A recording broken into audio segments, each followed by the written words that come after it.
UN General Assembly again condemned Russia for unleashing a war against Ukraine, and Azerbaijan, in a friendly manner, cut off the empire's tentacles stretching to Nagorno-Karabakh. It was also not possible to organize revolutionary protests in Yerevan that would have overthrown Pashinyan. Although the agents tried honestly, Aliyev personally apologized for several Russian soldiers who were shot to death in Karabakh. They say, "Sorry, say hello to them all." And Mother Simonyan humbly swallowed. And at this time, Ukraine broke through the main line of defense of the occupiers in the Zaporizhzhia region. The goal is to cut off the racist group on the left bank of the Dnieper, reaching the Sea of Azov or establishing fire control over the corridor to Crimea. A day earlier, the peninsula was subjected to perhaps the most massive drone attack. No one has ever tormented little mothers like that before.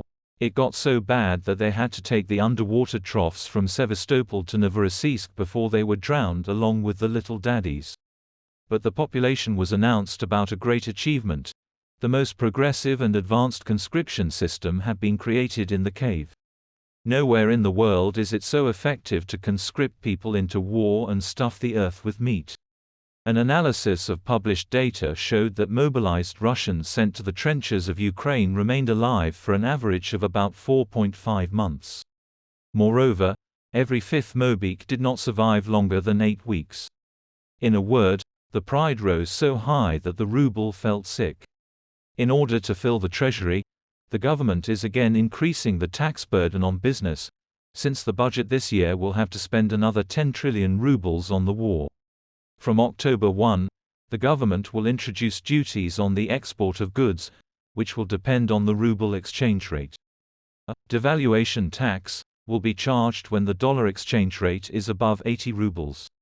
A wide range of goods were subject to exchange rate duties: fish, vegetables and fruits, alcohol, cement, polymers, rubber and products made from them, fur, paper and cardboard, wool, cotton, textile materials, ceramics, precious metals and jewelry, cast iron, yes, almost everything except oil and gas.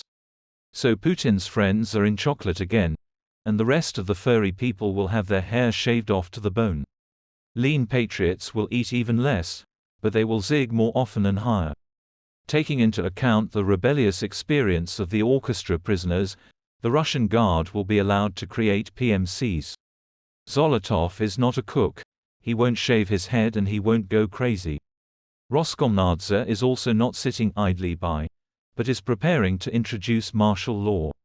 Here it was decided to check the readiness of significant telecom operators for damage and destruction of backbone networks during the period of martial law.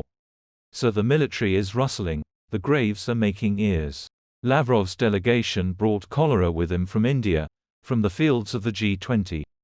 So the maxim that the world, playing with shit, ended up with cholera, has become a harsh reality. It caves in the swamps so quickly that even its enemies, whom the system had previously deliberately not noticed and pretended not to exist, were ordered to be brought into the light and branded completely.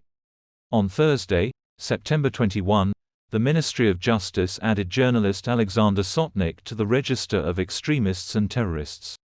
Moreover, immediately with an asterisk, indicating the terrorist danger posed by the person involved. Of course, Interpol has not taken such fake accusations seriously for a long time, but the season for growling is open. They started talking about Sotnik again, having discovered that the information gopher of terrorism exists. But all week the system tried to somehow fit Ramzan Kadyrov into reality, who either died or recovered forever. The information field was literally bombarded with canned meat from the swollen infantryman. He either walked in the rain, or consoled a crying uncle in some clinic, or met with the head of the Ministry of Emergency Situations, Kurinkov. But the flickering Dondon never dispelled rumors about his desire to urgently report to Allah. Kobzon looks at his watch, not losing hope. And meat organisms tremble, anticipating October 1, when the doors of the slaughterhouse will open and the butcher's military commissars will begin a new reception of live minced meat.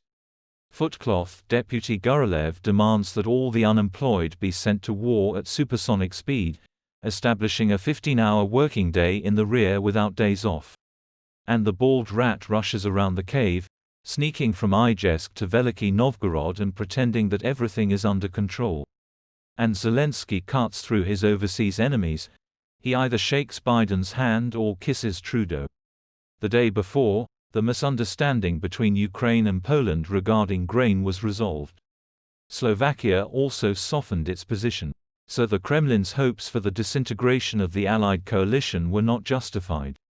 The Pentagon concludes a contract with Starlink in the interests of Ukraine, and Zelensky promises to de-occupy Bakhmut and 2 other cities. After these promises, the Sevastopol grandfathers put up a smokescreen, deciding to get high in the trash. And in the sky above Tula, the plane went to supersonic speed with such a bang that the end of the world came with the cutting off of electricity. The cattle depot is rushing at full speed towards the cattle burial ground. And it's about to go supersonic.